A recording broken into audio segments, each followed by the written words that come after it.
Justin garden द्वारा लिखित Sophie का संसार का आज एपिसोड 3 है। पौराणिक कथाएं। अगली सुबह सोफी के लिए कोई पत्र नहीं था। खत्म न हो रहे दिन भर वह स्कूल में सारा समय बुरी तरह बोर रही। रिसेस के दौरान उसने जोआन के साथ अच्छी भली होने की ओर विशेष ध्यान दिया। घर लौटते समय उसकी चर्चा का विषय था कि जंगल में मिट्टी सूख जाने पर वे शीघ्र ही वहां जाकर कैंप लगाकर रहेंगी। कुछ समय बाद जो अनंत काल जैसा लंबा लग रहा था, वह एक बार फिर मेल बॉक्स के सामने थी। पहले उसने वह पत्र खोला जिस पर मैक्सिको की डॉक मोहर लगी थी। यह उसके पिताजी ने भेजा था। उन्होंने लिखा था कि उन्हें घर आने की कितनी तीव्र इच्छा हो रही थी और उन्होंने कैसे अपने चीफ ऑफिसर को शतरंज में पहली बार हराया था। इस सब के अतिरिक्त उन्होंने लगभग उन सारी किताबों को पढ़ डाला था जिन्हें वो अपने शरद अवकाश के बाद जहाज पर ले आए थे। और फिर वहाँ था वह ब्राउन लिफाफा जिस पर उसका नाम लिखा था। अपने स्कूल बैग और बाकी डाकू घर में पटक कर सोफी सीधे अपने माद की ओर दौड़ गई। लिफाफे से उसने टाइप किए गए पन्ने बाहर निकाले और पढ़ना शुरू किया। संसार का पौराणिक कथा चित्र। हेलो सोफी, मैं बहुत कुछ करना है, इसलिए आओ बिना देर किए शुरू करें। दर्शन शास्त्र से हमारा अभिप्राय सोचने के उस नितांत नए तरीके से है जिसका विकास ईसा से 600 वर्ष पूर्व यूनान में हुआ। तब तक लोगों ने अपने सभी प्रश्नों के उत्तर अपने विभिन्न धर्मों से प्राप्त किए थे। लोगों को यह धार्मिक स्पष्टीकरण पीढ़ी दर पीढ़ी पौराणिक कथाओं के रूप में मिलते रहे थे। एक पौराणिक कथा मिथक देवताओं के बारे में ऐसी कहानी होती है जो यह स्पष्ट करने या समझाने का प्रयास करती है कि जीवन के वर्तमान स्वरूप का कारण क्या है। हजारों वर्षों की अवधि में दार्शनिक प्रश्नों के मिथकीय अथवा पौराणिक कथाओं रूपी स्पष्टीकरणों का सारी दुनिया में प्रचुर मात्रा में प्रसार हुआ। यूनानी दार्शनिकों ने यह सिद्ध करने का प्रयास किया कि इस मिथकीय स्पष्टीकरणों पर विश्वास न किया जा सकता। यह समझने के लिए कि प्रारंभिक दार्शनिकों ने विचार करने के लिए किस तरीके को अपनाया, यह आवश्यक है कि पहले हम संसार के पौराणिक कथाचित्र को समझने की चेष्टा करें। उदाहरण के लिए हम कुछ Nordic, Norway, Sweden, Denmark, Finland आदि पौराणिक कथाएं ले सकते हैं। उल्टे बांस बरेली को ले जाने की जरूरत नहीं है। तुमने शायद थोर और उसके हथौड़े के विषय में सुना होगा। नॉर्वे में ईसाई धर्म के आगमन के पूर्व लोग विश्वास करते थे कि थोर 2 बकरियों द्वारा खींचे जाने वाले रथ में बैठकर आकाश में भ्रमण किया करते था। जब वह मारने के लिए अपने हथौड़ों को ऊपर उठाता था तो उससे बादलों में गरज होती थी और बिजली कड़कती थी। नॉर्वे की भाषा में थंडर का अर्थ होता है थोड़ की जहार। स्वीडन की भाषा में थंडर अस्का मूल रूप आस अका है, जिसका अर्थ आकाश में देवताओं की यात्रा है। जब बादलों की गड़गड़ाहट होती है और बिजली कड़कती है तो वर्षा भी होती है, जो वाइकिंग्स के किसानों के लिए बहुत आवश्यक थी। इसलिए थोर की पूजा उपजाऊपन के देवता के रूप में होती थी। अतः वर्षा संबंधी पौराणिक कथावली स्पष्टीकरण यह था कि थोर अपना हथौड़ा घुमा रहा था और जब बारिश होती है तो खेतों में दाना अंकुरित होता है और खुशहाली आती है।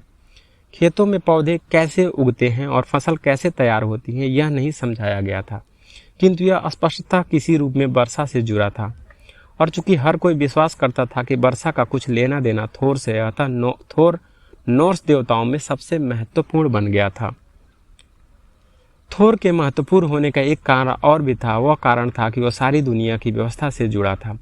वाइकिंग्स लोग मानते थे कि आबाद दुनिया एक द्वीप है जिसके लिए बाहरी खतरों की धमकी बराबर बनी रहती है। दुनिया के इस हिस्से को वे मिडगार्ड कहते थे, जिसका अर्थ होता था बीच का राज्य। मिडगार्ड के बीच में था असगार्ड यानी देवताओं का साम्राज्य।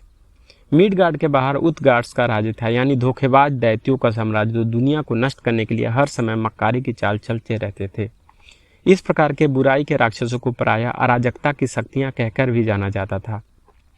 न केवल नॉर्स पौराणिक कथाओं में अपितु लगभग सभी सभ्यताओं में लोगों ने पाया कि अच्छाई और बुराई की शक्तियों के बीच एक नाजुक संतुलन है। राक्षसों द्वारा मिडगार्ड का विनाश करने का एक तरीका यह हो सकता था कि वे उर्वरता की देवी फ्रेजा का अपहरण कर लें। यदि उन्होंने ऐसा कर डाला तो खेतों में कुछ भी पैदा नहीं होगा और फिर औरतों के बच्चे भी नहीं होंगे। इसलिए इन राक्षसों पर नियंत्रण रखना बहुत जरूरी था। राक्षसों से इस युद्ध में थोर एक महत्वपूर्ण पात्र था। थोर का हथौड़ा वर्षा लाने वाले के अलावा और भी बहुत कुछ कर सकता था। यह अराजकता की खतरनाक ताकतों के खिलाफ लड़ाई में सबसे महत्वपूर्ण हथियार था। इससे उसे लगभग असीमित शक्ति मिलती थी। उदाहरण के लिए थोर इसे राक्षसों पर फेंक सकता था और उन्हें कत्ल कर सकता था, और उसे इसके खो जाने का डर भी नहीं था क्योंकि यह सदा ही वापस उसी के पास आ जाता था, बूमरेंग की तरह। यह इस बात का मिथकीय स्पष्टीकरण था कि प्रकृति का संतुलन कैसे बनाया रखा जा सकता है और अच्छाई और बुराई के बीच लगातार ही संघर्ष क्यों बना रहता है। और बिल्कुल इसी स्पष्टीकरण को दार्शनिकों ने अस्वीकार कर दिया, किंतु यह सिर्फ स्पष्टीकरणों का ही प्रश्न नहीं था। प्लेग या दुर्भिक्ष जैसी महामारी फैलने पर मनुष्य हाथ पर हाथ धरे ठाली बैठे नहीं रह सकते थे और न ही देवताओं के हस्तक्षेप की प्रतीक्षा करते थे। उन्हें बुराई के विरुद्ध संघर्ष में कुछ न कुछ काम तो करना ही पड़ता था। यह उन्होंने किया, विभिन्न धार्मिक संस्कार या अनुष्ठान करके कर्मकांड के रूप में। नॉर्स काल में सबसे महत्वपूर्ण धार्मिक अनुष्ठान होता था भेंट। एक देवता को भेंट चढ़ाने का परिणाम यह होता था कि आप देवता की शक्ति बढ़ा रहे हैं। उदाहरण के लिए मनुष्यों को देवताओं की शक्ति बढ़ाने के लिए उन्हें भेंट चढ़ानी होती थी ताकि वे अराजकता की ताकतों पर विजय प्राप्त कर सके। अपने उद्देश्य की पूर्ति वे देवताओं के लिए एक जानवर की बलि चढ़ाकर करते थे। थोर को प्रायः एक बकरी की भेंट चढ़ाई जाती थी। ओडिन को दी गई भेंट कभी कभार नर बलि का रूप ले लेती थी। नॉर्डिक देशों की सर्वाधिक ख्यात पौराणिक कथा द ले ऑफ थ्रीम नामक एडिक कविता है। यह बताती है कि एक बार जब थोर नींद से जागा तो उसने देखा कि उसका हथौड़ा गायब था। यह देखकर वो इतना क्रुद्ध हुआ कि उसकी दाढ़ी हिलने लगी और क्रोध से उसके हाथ कांपने लगे। अपने एक परम भक्त लोकी को साथ लेकर वह फ्रेजा के पास गया और उससे पूछा कि क्या वह अपने पंख लोकी को उधार देगी ताकि वह जौतनहेम यानी कि राक्षसों के देश में जाकर यह पता लगा सके कि उन लोगों ने थोर का हथौड़ा तो नहीं चुरा लिया है। जौतनहेम पहुंचकर लोकी राक्षसों फ्रीम के देव राजा से मिलता है, जो निश्चय ही गर्वपूर्वक सेखी बघारता है कि उसने हथौड़ा जमीन में 21 मील नीचे छिपा दिया है। साथ ही वह यह भी कह देता है कि देवताओं का हथौड़ा तब तक नहीं मिलेगा जब तक वे फ्रेजा को उसकी दुल्हन के रूप में नहीं दे देंगे। क्या तुम इसकी तस्वीर बना सकती हो, कल्पना कर सकती हो सोफी? अचानक अच्छे देवता अपने आप को पूरी तरह बंधक की स्थिति में पाते हैं। राक्षसों ने देवताओं के सबसे उपयोगी स्वरक्षा के अस्त्र पर कब्जा कर लिया। यह स्थिति कतई भी स्वीकार किए जाने योग्य नहीं है। जब तक राक्षसों के पास थोर का हथौड़ा है तब तक उनके पास देवताओं और मानवों पर पूरा नियंत्रण है। हथौड़े के बदले में वे फ्रेजा की मांग कर रहे हैं, किंतु यह भी समान रूप से अस्वीकार्य है। यदि देवताओं को अपनी उर्वरता की देवी राक्षसों को देनी पड़ जाती हैं, देवी जो सारे जीवन की रक्षक हैं, तो खेतों से हरियाली यानी वनस्पति गायब हो जाएंगी और सारे देवता तथा प्राणी मर जाएंगे। यह तो एक ऐसे घातक गतिरोध की स्थिति है जिसे बाहर निकलने का रास्ता लगभग नहीं है। पौराणिक कथा बतलाती है कि लोकी असगार्ड वापस आ जाता है और फ्रेजा से कहता है कि वह शादी का जोड़ा पहन ले क्योंकि उसे राक्षसों के राजा से शादी करनी है। फ्रेजा को बहुत गुस्सा आता है और वो कहती है कि यदि एक राक्षस से शादी करने के लिए राजी हो जाती है तो लोग कहेंगे कि वह तो बिल्कुल पागल हो गई है और मर्दों को हासिल करने के लिए। तब हेमडाल नामक देवता के मन में एक विचार आता है। वह सुझाव देता है कि थोर एक दुल्हन जैसी पोशाक पहन ले, सर पर बाल लगाकर अपनी चोलों में 2 पत्थर लगा दे ताकि वह बिल्कुल स्त्री लगे। जाहिर था थोर इस विचार के प्रति उत्साहित नहीं हुआ, किंतु अंततः उसे यह स्वीकार कर लेता है क्योंकि यही वह तरीका है जिससे उसका हथौड़ा उसे वापस मिल सकता है। इस प्रकार थोर दुल्हन की पोशाक पहन लेता है और लोकी उसकी सेविका का वेश धारण कर लेती है। यदि इसे वर्तमान शब्दावली में रखें तो थोर और लोकी देवताओं का आतंकरोधी दस्ता है। स्त्रियों के वस्त्रों के रूप में बदलकर उनका लक्ष्य राक्षसों के गण में सेंध लगाना है और थोर के हथौड़े को वापस प्राप्त करना है। जब देवता जौतनहेम में पहुंचते हैं तो राक्षस शादी के दावत तैयार करने में लग जाते हैं, कि दावत के दौरान दुल्हन यानी थोर पूरा एक बैल और 8 सामन मछलियां खा जाती हैं। वह 3 बैरल बियर पी जाती हैं। इससे थ्रीम को आश्चर्य होता है। इन कमांडो का सच्चा रूप पूरी तरह से सामने आ जाते हैं, किंतु लोकी यह स्पष्ट करके खतरे को टलवा देती है कि फ्रेजा जौतनहेम आने की बड़ी उत्सुकता से प्रतीक्षा कर रही थी और इसलिए उसने पिछले 1 सप्ताह में कुछ नहीं खाया। किंतु जब थ्रीम चुमने के लिए दुल्हन के चेहरे से घूंघट उठाता है तो वह थोर की जलती हुई आंखों को देखकर वह चक्का रह जाता है। एक बार फिर लोकी स्थिति को संभाल लेती है। वह कहती है कि शादी के प्रति लालायित होने के कारण दुल्हन 1 हफ्ते से सोई ही नहीं है। इस पर थ्रीम आदेश देता है कि हथौड़े को सीधा वहां लाया जाए और विवाह संस्कार के समय दुल्हन की गोद में रख दिया जाए। जब थोर का हथौड़ा मिलता है तो वह ठास कर उठता है। वह पहले तो हथौड़े से थ्रीम को मार डालता है और फिर सभी राक्षसों उसके संबंधियों का खात्मा कर देता है और इस तरह इस विभत्त बंधक नाटक का सुखद अंत होता है। थोर जो देवताओं का बैटमैन या जेम्स बॉन्ड है, एक बार फिर बुराई की शक्तियों पर विजय पा लेता है। पौराणिक कथा के विषय में इतना ही सोफी, किंतु इसके पीछे सच्चा अर्थ क्या है? क्या कथाएं केवल मनोरंजन के लिए बनाई गई थी? पौराणिक कथा कुछ स्पष्ट भी करना चाहती है। एक संभाव्य अर्थ यह हो सकता है, जब अकाल पड़ता था तो लोग यह जानना चाहते थे कि वर्षा क्यों नहीं हुई। क्या राक्षसों ने थोर का हथौड़ा तो नहीं चुरा लिया था? शायद ऐसी पौराणिक कथा यह समझने का प्रयास थी कि वर्ष में मौसम कैसे बदलते हैं। जाड़ों में प्रकृति मर जाती है क्योंकि थोर का हथौड़ा जौतनहेम में है, किंतु बसंत ऋतु में वह इसे वापस पाने में सफल हो जाता है। इस प्रकार पौराणिक कथा लोगों को मौसम परिवर्तन के बारे में कुछ स्पष्टीकरण देने का प्रयास करती थी जिसे वे समझ नहीं पा रहे थे। किंतु मिथक साधारण स्पष्टीकरण नहीं थे। लोग मिथकों से जुड़े धार्मिक संस्कार भी संपन्न करते रहते थे। हम कल्पना कर सकते हैं कि अकाल पड़ने या फसल सूख जाने की हालत में लोगों की प्रतिक्रिया क्या होती होगी।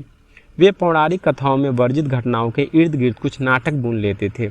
शायद गांव का एक आदमी एक दुल्हन जैसी पोशाक पहन लेता था, स्तनों के स्थान पे पत्थर लगा लेता था ताकि राक्षसों से वापस हथौड़ा जीता जा सके। ऐसा करके लोग बारह से लाने के लिए कुछ उद्यम कर रहे थे ताकि उनके खेतों में फसल पैदा हो सके। दुनिया के दूसरे हिस्सों से ऐसे और भी अनेक उदाहरण हैं जो बतलाते हैं कि लोगों ने मौसमों से जुड़ी पौराणिक कथाओं को कैसे नाटकीय रूप दे दिया ताकि प्रकृति के प्रतिक्रियाओं की गति तेज की जा सके।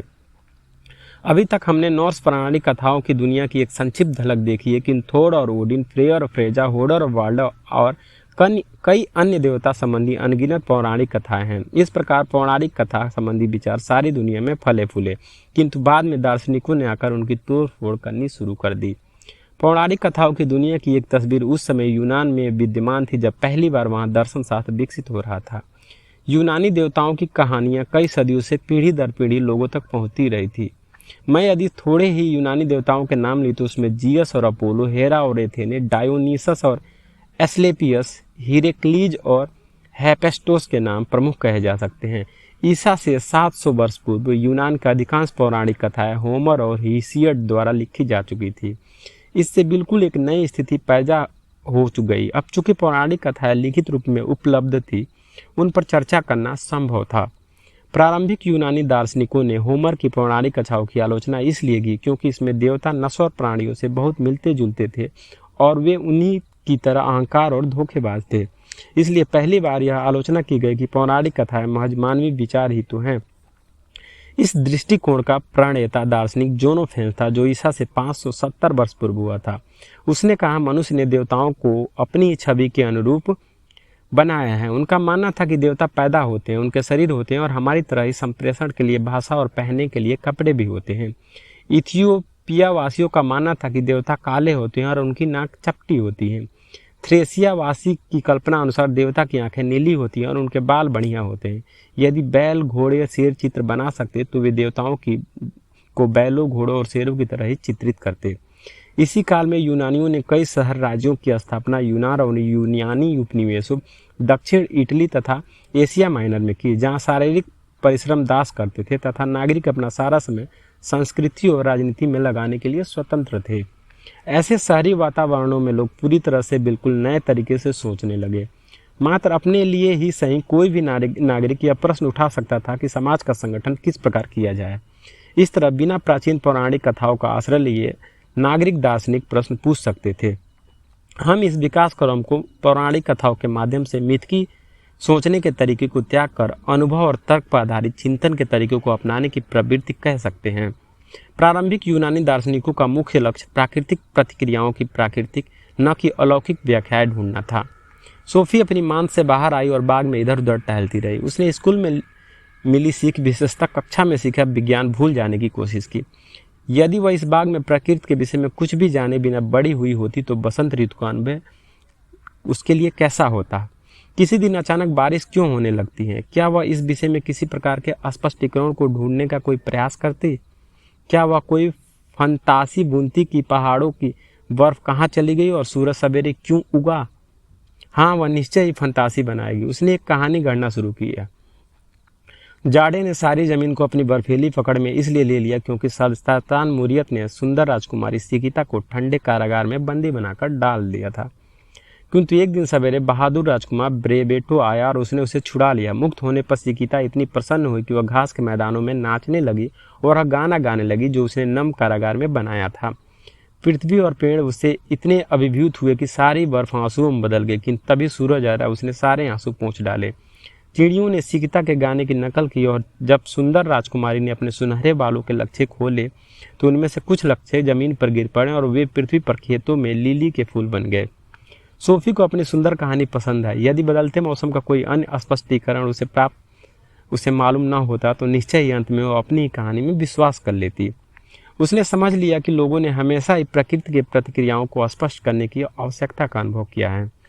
लगता था कि वे शायद ऐसे स्पष्टीकरणों के बिना नहीं रह सकते थे, और यह कि हमारे पूर्वजों ने विज्ञान नाम की प्रयोगात्मक चिंतन विधि के अस्तित्व से पहले ही ऐसी अनेक पौराणिक कथाएं बना डाली थी। प्राकृतिक दार्शनिक शून्य से केवल शून्य ही प्रकट हो सकता है। जब दोपहर बाद माँ काम से लौटी तो सोफी ग्लाइडर में बैठी विचार कर रही थी कि दर्शन शास्त्र के कोर्स तथा हिल्डे मोलर ने, जिसे अपने पिता से जन्मदिन शुभकामना संदेश प्राप्त नहीं होगा, कि संभावित संबंध क्या हो सकता है। माँ ने बाग के दूसरे छोर से पुकारा, सोफी तुम्हारे लिए एक पत्र है। यह सुनकर उसकी सांस ऐसी रुकी कि रुकी रह गई। वह तो पहले ही मेल बॉक्स खाली कर चुकी थी, इसलिए यह पत्र दार्शनिक का ही होना चाहिए। हाय, अब वो अपनी माँ को क्या कहेगी। इस पर कोई मुहर नहीं लगी है, यह संभवतः एक प्रेम पत्र है। सोफी ने पत्र ले लिया। तुम इसे खोल नहीं रही हो? उसे क्यों बहाना ढूंढना था? क्या कभी तुमने किसी ऐसी लड़की के बारे में सुना है जो तब प्रेम पत्र खोल रही हो जब उसकी माँ ने उसके कनखियों से देख रही हो?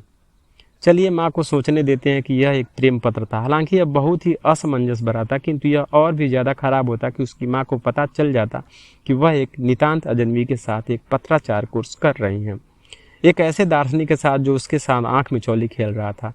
यह छोटे सफ़ेद लिफाफे में से एक था। जब सोफी ऊपर अपने कमरे में पहुंची तो उसके लिए 3 प्रश्न थे। क्या कोई ऐसा सार तत्व है जिससे सब चीज़ें बनी हैं? क्या पानी मदिरा में बदल सकता है? मिट्टी और पानी जीवित मेढक कैसे पैदा कर सकते हैं? सोफी को यह सवाल यूं तो काफ़ी बेवकूफ़ाना लगे, किंतु फिर भी वे सारी शाम उसके दिमाग में भिन भिनाते रहे। अगले दिन वह स्कूल में पूरे दिन भर यही सोचती रही, एक एक को लेकर बारी बारी से। क्या कोई सार तत्व है जिसे से सब चीज़ें बनी हैं? यदि कोई ऐसा सार तत्व है तो अचानक बदलकर कैसे एक फूल या हाथी बन जाता है? वही आपत्ति दूसरे प्रश्न पर भी लागू होती थी। क्या पानी मदिरा में बदल सकता है? सोफी को यह नीति कथा मालूम थी कि किस प्रकार यीशु ने पानी को मदिरा में बदल दिया था, किंतु उसने इसे कभी भी गंभीरता से नहीं लिया था। और यदि यीशु ने वास्तव में पानी को मदिरा में बदल दिया था तो यह एक चमत्कार के रूप में किया गया था जो सामान्यतः नहीं किया जा सकता। सोफी जानती थी कि न केवल मदिरा में अपितु बहुत सारी दूसरी बढ़ने वाली चीज़ों में भी बहुत सा पानी होता है, किंतु यदि एक खारे पानी में 95% पानी होता है तो इसमें इसके अतिरिक्त कोई दूसरी चीज़ और भी है, क्योंकि खीरा खीरा होता है, सिर्फ पानी नहीं। और फिर इसके अलावा मेढक वाला प्रश्न भी तो था। उसके दर्शन शास्त्र के अध्यापन ने मेढकों के बारे में वास्तव में एक अनोखा प्रश्न उठाया था। सोफी संभवतः यह तो स्वीकार कर सकती थी कि एक मेढक में मिट्टी और पानी होता है। ऐसी हालत में मिट्टी में एक से अधिक तत्व होने चाहिए। यदि मिट्टी में अनेक भिन्न प्रकार के तत्व होते हैं तो स्पष्टता है यह संभव था कि मिट्टी और पानी मिलकर एक मेढक पैदा कर सकते हैं। यानी मिट्टी और पानी मेढक के अंडे और टैडपोल के रास्ते से होकर गुजरते हैं, क्योंकि एक मेढक पत्ता गोभी की क्यारी से पैदा नहीं हो सकता है, भले ही आप इसमें कितना भी पानी डालें। उस दिन सोफी जब स्कूल से घर लौटी तो मेल बॉक्स में एक भारी लिफाफा उसका इंतजार कर रहा था। सोफी उसे लेकर अपनी माँ में जा छुपी, जैसे उसने पिछले दिनों किया था। दार्शनिकों की जिज्ञासा एक प्रोजेक्ट। हम फिर वहीं आ गए। हम सफ़ेद खरगोश या ऐसी चीज़ों के चक्कर में न पड़ते हुए सीधे अपने पाठ पर आते हैं। मैं संक्षेप में प्राचीन यूनानियों के समय से अभी तक लोगों ने दर्शन शास्त्र के विषय में जो भी सोचा है कि एक मोटी मोटी रूपरेखा रखूंगा, किंतु हम इन विचारों को उनके व्यवस्थित रूप में बारी बारी से लेंगे। चूंकि यह दार्शनिक हमसे बिल्कुल ही भिन्न युग में रहते थे और संभवतः उनकी संस्कृति भी हमारी संस्कृति से पूरी तरह भिन्न थी। अच्छा यह होगा कि हम प्रत्येक दार्शनिक का प्रोजेक्ट देखें, यानी उसके जिज्ञासा को पहचानने तथा समझने का प्रयास करें। इससे मेरा यह अर्थ है कि हमें यह देखने का प्रयास करना चाहिए कि विशिष्ट दार्शनिक खास तौर पर क्या जानना चाहता था, उसकी विशिष्ट जिज्ञासा क्या थी। एक दार्शनिक यह जानना चाह सकता था कि पौधे और जानवर कैसे अस्तित्व में आए। दूसरा शायद यह जानना चाहे कि ईश्वर है कि नहीं, या यह कि क्या मनुष्य में कोई अमर आत्मा होती है। एक बार यह सुनिश्चित कर लेने पर कि किसी एक विशेष दार्शनिक की जिज्ञासा क्या है, उसकी विचारधारा का अनुमान करना आसान होगा, क्योंकि यह आवश्यक नहीं कि कोई भी एक दार्शनिक दर्शन शास्त्र की समग्रता से अपना सरोकार बनाए। दार्शनिक को संदर्भित करते हुए मैंने कहा कि उसकी विचारधारा, क्योंकि यह मनुष्यों की कहानी भी है। अतीत में पुरुषों ने स्त्रियों को दोनों ही रूपों में, यानी स्त्री रूप में और एक चिंतनशील प्राणी के रूप में भी अपने अधीनस्थ रखा था। यह एक दुख की बात है, क्योंकि इसके परिणाम स्वरूप मानवीय सभ्यता के अत्यंत महत्वपूर्ण अनुभवों का बहुत बड़ा भाग खो या लुप्त हो गया है। वर्तमान शताब्दी के आगमन के पहले स्त्रियों को दर्शन के इतिहास में अपने लिए स्थान बनाने के अवसर से वंचित रखा गया। मेरा इरादा तुम्हें कोई होमवर्क देने का नहीं है, न तो गणित के कठिन प्रश्न और न ही कोई ऐसी अन्य चीज़, और अंग्रेजी भाषा की क्रियाओं का मिलान करना मेरी रुचि क्षेत्र के बाहर है। हाँ, मैं तुम्हें समय समय पर करने के लिए कुछ थोड़ा काम देता रहूँगा। यदि तुम इन शर्तों को स्वीकार करो तो हम शुरू करेंगे। प्राकृतिक दार्शनिक। आदिकालीन यूनानी दार्शनिकों को कभी कभी प्राकृतिक दार्शनिक कहा जाता है, क्योंकि वे मुख्यतः प्राकृतिक जगत और इसकी प्रक्रियाओं से सरोकार रखते थे। हम पहले से यह पूछ चुके थे कि कोई भी वस्तु कहाँ से आई। आजकल बहुत से लोग यह सोचते हैं कि किसी एक समय कोई चीज़ शून्य से बाहर निकल कर आई। यह विचार यूनानियों के बीच इतना प्रचलित नहीं था। किसी न किसी कारणवश वे यह मानकर चलते थे कि कुछ ऐसा है जो सदैव ही अस्तित्ववान है, इसलिए शून्य से कोई चीज़ कैसे प्रकट हो सकती है, यह उनके लिए सबसे महत्वपूर्ण प्रश्न नहीं था। इसके विपरीत दूसरी ओर वे ये देखकर चकित थे कि पानी में जीवित मछली कैसे पैदा हो जाती है और मृत जमीन से बड़े बड़े पेड़ और चमकीले रंग के फूल कैसे पैदा होते हैं। इसका जिक्र किया जाना तो जरूरी ही नहीं कि यह कैसे अचंभा है कि एक शिशु अपनी माँ के गर्भ में उपस्थित और पैदा हो जाता है। दार्शनिकों ने स्वयं अपनी आंखों से देखा कि प्रकृति निरंतर ही एक रूपांतरण की अवस्था में रहती है, किंतु यह रूपांतरण होता कैसे है। उदाहरण के लिए एक चीज कैसे किसी सार तत्व से बदलकर एक सजीव प्राणी बन जाती है। सभी प्रारंभिक दार्शनिकों का लगभग एक जैसा विश्वास था कि सारे परिवर्तन के मूल में एक विशिष्ट मौलिक सार तत्व होना चाहिए। यह कहना कठिन है कि वे ऐसे विचार तक कैसे पहुंचे। हमें केवल इतना मालूम है कि इस विचार का क्रमशः विकास हुआ कि कोई एक ऐसा आधारभूत सार तत्व होना चाहिए जो प्रकृति में हो रहे सभी परिवर्तनों के पीछे प्रच्छन्न कारण के रूप में बना रहता है। ऐसी कोई चीज होनी चाहिए जिससे सब चीजें नियंत्रित होती हैं और वापस उसी में लौट जाती हैं। हमारे लिए रोचक विषय वास्तव में यह नहीं है कि प्राकृतिक दर्शन किन समाधानों तक पहुंचे, अपितु यह कि उन्होंने कौन से प्रश्न किए और वे किस प्रकार के उत्तर तलाश रहे थे। हमारी रुचि वास्तव में इसमें ज़्यादा है कि वे किस ढंग से सोचते थे, बजाय इसके कि वे क्या सोचते थे। हमें मालूम है कि उन्होंने भौतिक जगत में जिन रूपांतरणों को होते हुए देखा, उन्होंने उन्हीं से संबंधित प्रश्न उठाए। वे प्रकृति में अंतर्निहित नियमों की तलाश कर रहे थे। वे बिना पौराणिक कथाओं की ओर लौटे। वे सब कुछ समझ लेना चाहते थे जो उनके चारों ओर घटित हो रहा था, और सबसे महत्वपूर्ण, वे स्वयं प्रकृति का अध्ययन करके इसकी वास्तविक प्रक्रियाओं को समझना चाहते थे। यह लक्ष्य देवताओं की कहानियां कहकर, बादलों की गरज और बिजली की कौंधने, शिशिर और बसंत ऋतु को मिथकी प्रतीकों की सहायता या माध्यम से समझने या स्पष्ट करने के कार्य से बिल्कुल भिन्न था। इस प्रकार धीरे धीरे दर्शन ने स्वयं को धर्म से जुड़े मिथकी कल्पना मात्र बिंबों से मुक्त कर लिया। हम यह कह सकते हैं कि प्राकृतिक दर्शनों ने वैज्ञानिक तर्कों की दिशा में प्रारंभिक कदम उठाया, और इस प्रकार वे अध्ययन के अग्रदूत बन गए जो बाद में विज्ञान बनने जा रहा था। प्राकृतिक दार्शनिकों ने क्या सोचा और क्या लिखा, हमारे पास इसके कुछ टुकड़े ही बचे हैं। जो भी थोड़ा सा हम जानते हैं वह अरस्तु के लेखों में पाया जाता है। अरस्तु का जीवन काल इन दार्शनिकों से 2 शताब्दी बाद का है। वह केवल उन निष्कर्षों की ओर संकेत करता है जिन तक यह दार्शनिक पहुंचे थे, किंतु जो हम अब जानते हैं वह हमें स्थापित करने में सक्षम बनाता है कि सबसे प्रारंभिक यूनानी दार्शनिकों की जिज्ञासा आधारभूत विधायी सार तत्व और प्रकृति में परिवर्तन संबंधी प्रश्नों से संबंधित थी। मिलेट्स के 3 दार्शनिक। जिस प्रथम दार्शनिक की जानकारी हमें मिलती है उसका नाम थेल्स है। वह एशिया माइनर के एक यूनानी उपनिवेश मिलेट्स का रहने वाला था। उसने मिस्र समेत कई देशों की यात्रा की थी। कहा जाता है कि मिस्र में उसने पिरामिड की ऊंचाई की गणना की। इसके लिए उसने पिरामिड की छाया को उस क्षण नापा जब उसकी छाया पिरामिड की अपनी लंबाई के बराबर थी। उसने 585 वर्ष ईसा पूर्व एक सूर्य ग्रहण की सही गणना के आधार पर सत्य भविष्यवाणी की थी। थेल्स का विचार था कि हर चीज का स्रोत पानी है। हमें स्पष्ट तो मालूम नहीं कि ऐसा कहने से उसका अभिप्राय क्या था। हो सकता है उसका विश्वास हो कि सभी प्रकार के जीवन का उद्गम जल से है, और यह कि समाप्त होने पर जीवन और अस्तित्व पानी की ओर लौट जाता है। मिस्र में अपनी यात्रा के दौरान उसने निश्चय ही अवलोकन किया कि नील नदी के डेल्टा में बाढ़ के पानी के उतरते ही फसलें उगना शुरू कर देती हैं।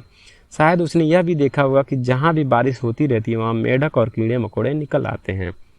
यह भी संभव है थेल्स ने विचार किया हो कि पानी कैसे बर्फ या भाप बन जाता है फिर वापस पानी बन सकता है। यह संभावना भी व्यक्त की गई है कि थेल्स कहता था कि सब चीज़ों में देवता समाये हुए। हम केवल अनुमान ही लगा सकते थे कि ऐसा कहने से उसका अभिप्राय क्या था। शायद यह देखकर कि कैसे फूलों फसलों से लेकर कीड़ों और काकरोचों तक हर चीज़ का स्रोत काली मिट्टी है। उसने कल्पना की हो कि सारी मिट्टी अत्यंत सूक्ष्म अदृश्य जैव कीटाणुओं से भरी हुई है। यह नीचे ही देवताओं के बारे में अपनी धारणा प्रस्तुत करते हुए थेल्स होमर के देवताओं की बात न करके कुछ अलग कह रहा था। अगला दार्शनिक जो सुनने में आता है एनाक्सीमांडर था, जो मिलेट्स का निवासी था और उसका जीवन काल भी लगभग थेल्स के समय का ही था। उसका विचार था कि हमारी दुनिया उन अनंत दुनियाओं में से एक है जिनका विकास होता है और जो किसी असीम कहलाने वाली सत्ता में तुरोहित हो जाती हैं। यह समझा पाना आसान नहीं है कि उसका असीम से क्या अभिप्राय था, किंतु यह साफ है कि वह किसी ज्ञान सार तत्व की बात उस तरह नहीं सोच रहा था जिसकी परिकल्पना थेल्स ने की थी। शायद उसका मतलब था कि सब चीज़ों का स्रोत होने वाला सार तत्व कोई ऐसी चीज़ होगी जो उसकी निर्मित चीज़ों से भिन्न और असीम है, क्योंकि सभी निर्मित चीज़ें वस्तुएं सीमित है, अतः उनके पहले और उनके बाद आने वाली चीज़ असीम होनी चाहिए। उसके लिए यह साफ था कि यह बुनियादी सामग्री पानी जैसी कोई साधारण चीज़ें नहीं हो सकती। मिलेट्स का तीसरा दार्शनिक एनाक्सीमेनीज 570 से 526 ईसा पूर्व था। उसका विचार था कि सब चीज़ों का स्रोत हवा या भाप होना चाहिए। एनाक्सीमेनीज थेल्स के पानी के सिद्धांत की अच्छी जानकारी रखता था कि पानी कहाँ से आता है। एनाक्सीमेनीज का विचार था कि पानी गाढ़ी की हुई हवा है। हम देखते हैं कि जब वर्षा होती है तो पानी हवा के दाब से निकलता है। उसके विचार अनुसार जब पानी को और भी दबाया जाता है तो यह धरती या मिट्टी हो जाता है। हो सकता है उसने देखा हो कि किस प्रकार पिघलती हुई बर्फ के साथ मिट्टी और रेत दबकर निकलते हैं। उसका यह भी विचार था कि अग्नि परिशुद्ध हवा थी। एनाक्सीमेनीज के अनुसार इसलिए धरती पानी और अग्नि का उद्गम हवा थी। पानी और धरती के फलों के बीच की दूसरी संभवता अधिक नहीं है। शायद एनाक्सीमेनीज सोचता था कि धरती, हवा और अग्नि यह सब चीज़ें जीवन के निर्माण के लिए आवश्यक थी, किंतु सभी चीज़ों का स्रोत हवा अथवा भाप ही था। अतः थेल्स के समान ही वह भी सोचता था कि सभी प्राकृतिक परिवर्तनों के पीछे स्रोत स्वरूप एक अंतर्निहित सार तत्व था। शून्य से शून्य ही प्रकट हो सकता है। मिलेट्स के यह तीनों ही दार्शनिक सब चीज़ों के स्रोत के रूप में केवल एक आधारभूत सार तत्व के अस्तित्व में विश्वास रखते थे, किंतु कोई सार तत्व अचानक ही कैसे बदल सकता था, हमें इस परिवर्तन की समस्या कह सकते हैं। ईसा से लगभग 500 वर्ष पूर्व दक्षिण इटली में इलिया नामक यूनानी उपनिवेश में दार्शनिकों का एक समूह था। यह इलीवासी उपर्युक्त प्रश्न में रुचि रखते थे। इनमें सबसे महत्वपूर्ण दार्शनिक परमेनिडीज 540 से 480 ईसा पूर्व था। परमेनिडीज सोचता था कि हर अस्तित्ववान चीज सदा से ही अस्तित्व में रही है। यूनानियों के लिए यह विचार अजनबी नहीं था। वे कमोवेश यह मानकर चलते थे कि दुनिया की प्रत्येक अस्तित्ववान वस्तु सदैव ही बनी रही है, शून्य से कुछ भी निकलकर नहीं आ सकता। परमेनिडीज का यह विचार था कि जो अस्तित्ववान है वह कभी शून्य नहीं हो सकता। परमेनिडीज इस विचार को और आगे लेकर चला। वह सोचता था कि ऐसी कोई चीज़ नहीं है जो वास्तव में बदलती हो, ऐसी कोई चीज़ नहीं है जो बदलकर दूसरी बन जाए। परमेनिडीज ने अवश्य ही अनुभव किया होगा कि प्रकृति निरंतर परिवर्तन की अवस्था में बनी रहती है। उसने अपने ज्ञानेंद्रियों से प्रत्यक्ष देखा कि चीज़ें बदलती रहती है, किंतु वह इसे उसके समक्ष नहीं रख पाया जो उसका तर्क उसे बतलाता था।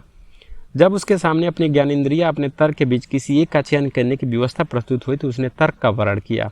तुम यह कथित वाक्य तो जानती हो, मैं इस पर तभी विश्वास करूंगा जब मैं इसे देख लूंगा। किंतु परमेनिडीज ने चीज़ों को देखकर भी उन पर विश्वास नहीं किया। वह मानता था कि अनेक अवसरों पर हमारी ज्ञानेंद्रियाएं हमारे सम्मुख दुनिया की गलत तस्वीर पेश करती हैं। यह एक ऐसी तस्वीर जो हमारे तर्क से मेल नहीं खाती। उसने माना कि दार्शनिक के नाते उसका मुख्य कार्य अनुभूत भ्रम के सभी ढकोसलों की कलई खोलना है। मानव तर्क में इस आडिक आस्था को तर्कवाद कहते हैं। एक तर्कवाद ऐसा व्यक्ति है जो यह मानता है कि दुनिया में हमारे ज्ञान का मूल स्रोत मानवीय तर्क है, सभी चीज बहती हैं।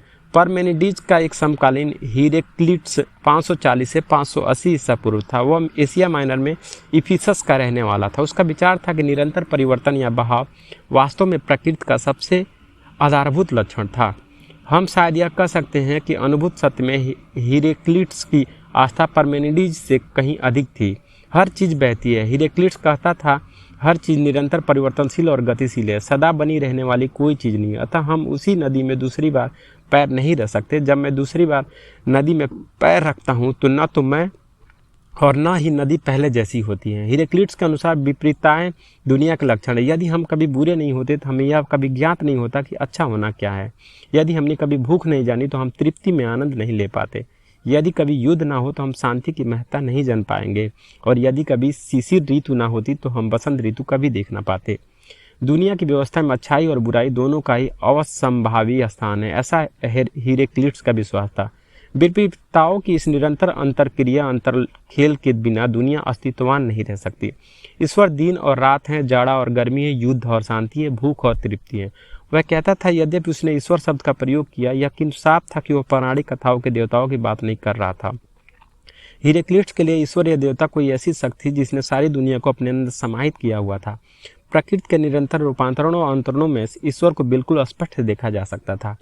ईश्वर शब्द प्रयोग करने के बजाय हिरेक्लिटस प्रायः यूनानी शब्द लोगोस का प्रयोग करता था, जिसका अर्थ तर्क होता था।